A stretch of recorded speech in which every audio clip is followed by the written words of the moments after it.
Prejuízos com fraudes em licitações no estado são de pelo menos 227 milhões de reais em 10 anos.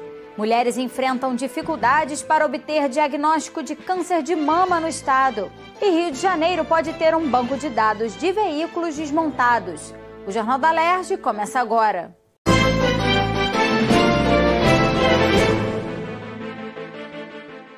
Boa noite. A Controladoria Geral do Estado apurou prejuízos de pelo menos 227 milhões de reais provocados por fraudes em processos licitatórios no estado. O dado foi divulgado pelo Corregedor-Geral, Bernardo Barbosa, em reunião da CPI da Alerj, que investiga a crise fiscal no Rio. Ações que identifiquem desvios financeiros e superfaturamentos em contratos realizados no estado estão sendo elaboradas e aplicadas pela Corregedoria Geral.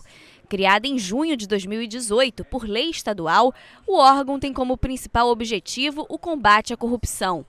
Bernardo Barbosa, responsável por comandar a atual equipe da CGE, destacou que a partir deste ano, cada pasta do governo terá uma coordenação específica na controladoria responsável pelas auditorias. Nós, através do plano de auditorias, nós estamos fazendo auditorias permanentes em contratos e algumas auditorias finalísticas setoriais em algumas secretarias, como eu falei, a questão da saúde. Então, são iniciativas de auditoria surgidas dentro desse plano da própria CGE. Quando você faz esse tipo de auditoria com este viés que estamos fazendo, você tem uma postura proativa de prevenção e combate à corrupção, né? De prevenção proativa e também de não ser demandado pelos outros órgãos, já combater a corrupção moto próprio. Barbosa também informou que desde 2013, quando foi criada a Lei Anticorrupção, nenhum processo com base nessa legislação foi aberto no estado.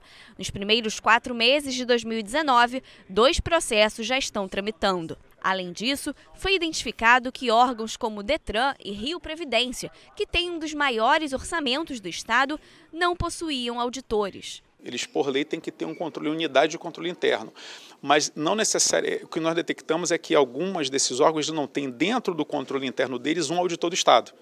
Então ele pode ter extraquadro, pode ter servidor de outros órgãos, mas um auditor do Estado não tem. Então a nossa ideia é justamente, trazendo esses servidores de volta, nós possamos criar esse cinturão, né, de integridade e controle interno, colocando um auditor do Estado, pelo menos, o ideal seria em todos os órgãos, mas se não em todos os órgãos, nos mais complexos de maiores recursos, como saúde, reforçar a saúde, um só lá é muito complicado, educação. O pente fino da Controladoria Geral do Estado está sendo feito em processos de licitação de até 10 anos atrás. 14 relatórios foram produzidos e mais de 150 empresas podem estar envolvidas em fraudes em licitações. O valor das ações já apuradas até agora já ultrapassa o valor de 227 milhões de reais. Então nós estamos fazendo assim uma varredura em alguns processos licitatórios. Obviamente a gente tem que ter um escopo, né, priorizando às vezes ou por quantidade de empresas envolvidas ou por valores, e aí nós detectamos nos nossos sistemas, mediante análise feita pelo nosso pessoal, alguns indicativos de fraude. Esses relatórios são encaminhados para a Polícia Civil e para o Ministério Público. Para quê?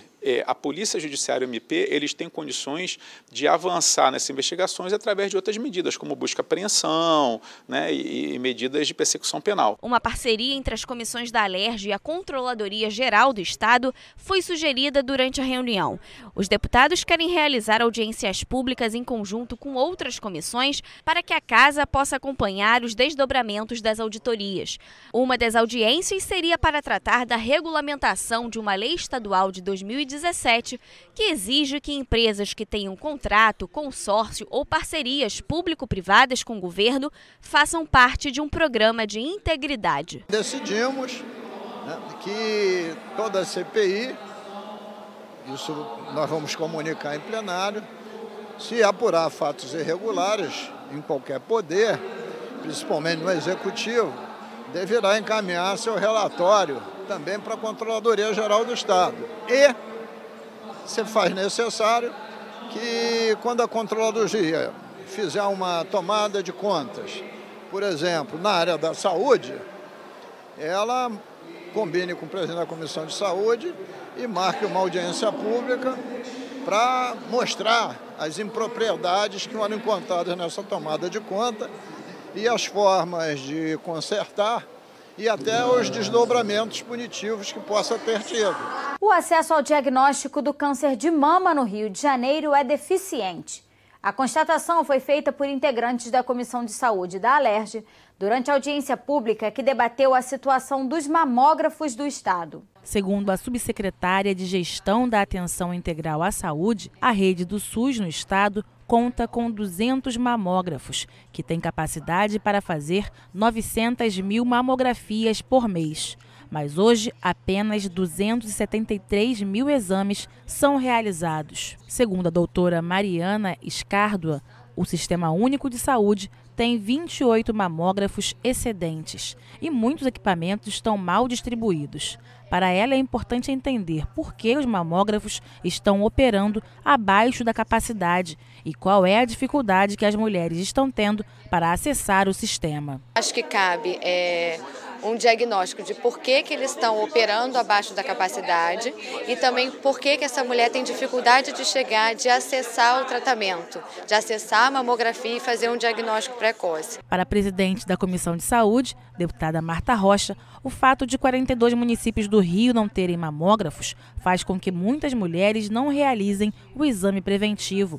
Para a parlamentar, existe ainda um outro problema que deve ser enfrentado, que é a ampliação da divulgação da rede de atendimento à mulher. Esse fluxo, ele está com problemas. A mulher não conhece esse fluxo, a mulher não procura esse atendimento. Então, eu acho que a maneira de enfrentar esse problema é não apenas através de aumentar o número de mamógrafos para que em cada cidade uma mulher possa ter o seu equipamento sem se deslocar. É também repensar esse fluxo e fortalecer a informação para a mulher. A audiência foi pedida pela deputada Lucinha, que faz parte da Comissão de Saúde. A parlamentar disse que não saiu satisfeita com as informações passadas na reunião. A população, as mulheres, não conseguem fechar o diagnóstico, porque não tem mamógrafo, demora a marcar, quando recebe o resultado, aí tem que entrar na fila para poder fazer a primeira consulta com o mastologista e acabam morrendo. Então, eu não saí satisfeita dessa audiência pública, porque eu vi tanto a Prefeitura quanto o Estado também. São 92 municípios, 42 municípios não tem mamografia. Quer dizer, não tem mamógrafo. De 92 municípios, 42 não tem mamógrafo. Então, já mostra que existe uma deficiência de mamógrafo no estado do Rio de Janeiro. Segundo, onde existe um mamógrafo, as mulheres não conseguem marcar o exame. Aí fazem aqui uma cortina de fumaça e dizem, não, está tudo bem, mas não está. Senão nós não teríamos um número tão grande de mulheres que são mutiladas e morrem na fila esperando para poder fazer o atendimento do câncer de mama, que é necessário para que ela possa sobreviver e ter o convívio com a sua família. O estado do Rio pode ter um banco de dados com informações sobre veículos desmontados. O projeto dos deputados André Siciliano e delegado Carlos Augusto foi aprovado hoje pelo plenário. Veja como foram as votações com Natália Alves. Na sessão plenária desta quinta-feira, os parlamentares analisaram o projeto do deputado Márcio Gualberto, que altera a lei que proíbe a venda de cerol, linha chilena ou qualquer produto utilizado para soltar pipa que tem elemento cortante. O deputado pretende ampliar a proibição também para a fabricação, uso e porte desse material. O texto prevê ainda a criação de um telefone gratuito na Alerj para receber as denúncias. A matéria analisada recebeu 5 emendas e retornou às comissões. O Estado pode passar a ter um banco de dados com informações sobre veículos desmontados. O Detran ficará responsável pela gestão das informações. A Polícia Civil terá amplo acesso ao banco. A proposta dos deputados delegado Carlos Augusto e André Siciliano foi aprovada e segue para a sanção do governador. Tornando as peças mais identificáveis, na hora que você vai fiscalizar, você sabe se aquela peça é ou não produto de crime. Nem todas nós vamos conseguir uma perfeição na identificação, mas você vai tornar mais difícil as pessoas roubarem ou furtarem veículos para desmanchar, para vender para alguém. Logicamente, se não tivesse quem comprasse, nós não teríamos quem roubasse, quem furtasse. As escolas do Estado podem passar a ter uma disciplina sobre prevenção a acidentes escolares e domésticos. O texto do ex-deputado Roberto Dinamite foi aprovado e segue para a sanção ou veto do governo. O Estado poderá ter um programa de avaliação voluntária de motoristas de transporte de passageiros ou cargas.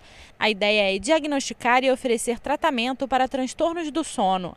A proposta do ex-deputado Átila Nunes foi aprovada e depende da sanção do governo para se tornar lei. Crianças, adolescentes e adultos que tenham alergias alimentares que impossibilitem a alimentação considerada normal podem passar a receber fórmulas alimentares do governo do estado.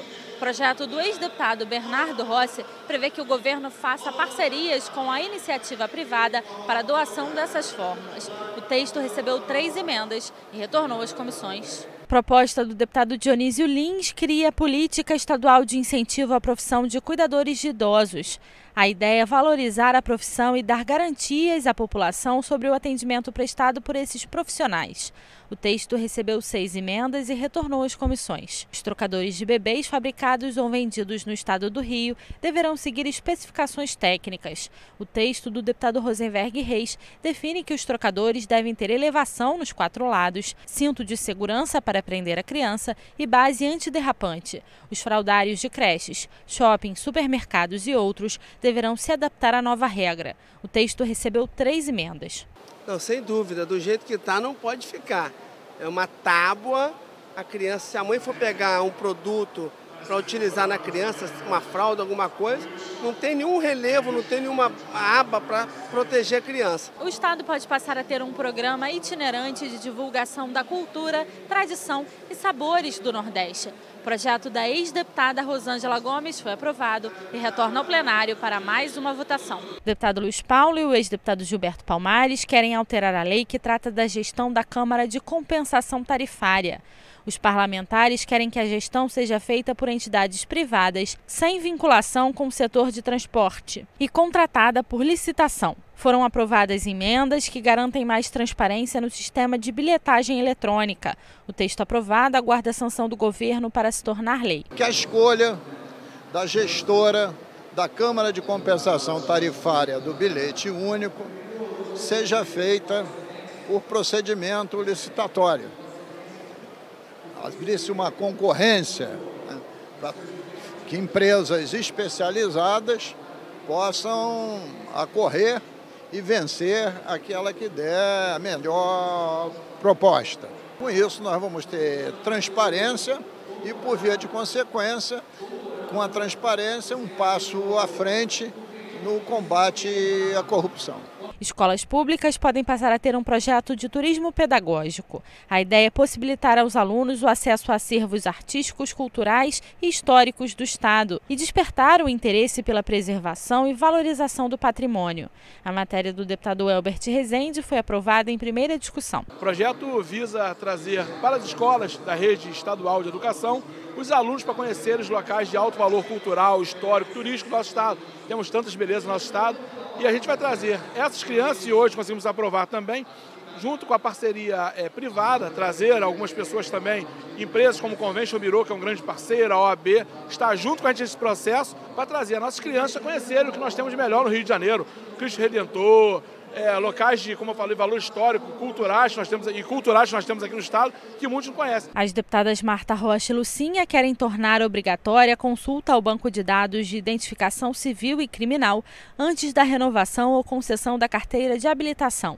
Em caso de anotação ou pendência judicial, o órgão do Executivo de Trânsito deve acionar a polícia imediatamente. O projeto foi aprovado em primeira discussão. Nesse projeto, determinamos que, no momento da solicitação da habilitação, né, o Detran faça uma consulta à base de dados da Polícia Civil no sentido de identificar se contra aquela pessoa há algum mandado de prisão e, como qualquer do povo pode e a autoridade de seus agentes devem prender, não vejo nenhum obstáculo, né? Essa lei ela vem de encontro à sociedade. Precisamos ter esse banco de dados da Polícia Civil para identificar essa pessoa que está renovando a habilitação ou está pegando pela primeira vez a sua carteira de habilitação, se ela não tem nenhum problema, que às vezes é um contraventor, às vezes pode ser um bandido, um meliante, pode ser um traficante, que está lá renovando a habilitação e ele tem uma pendência na justiça. O Jornal da Alerj fica por aqui.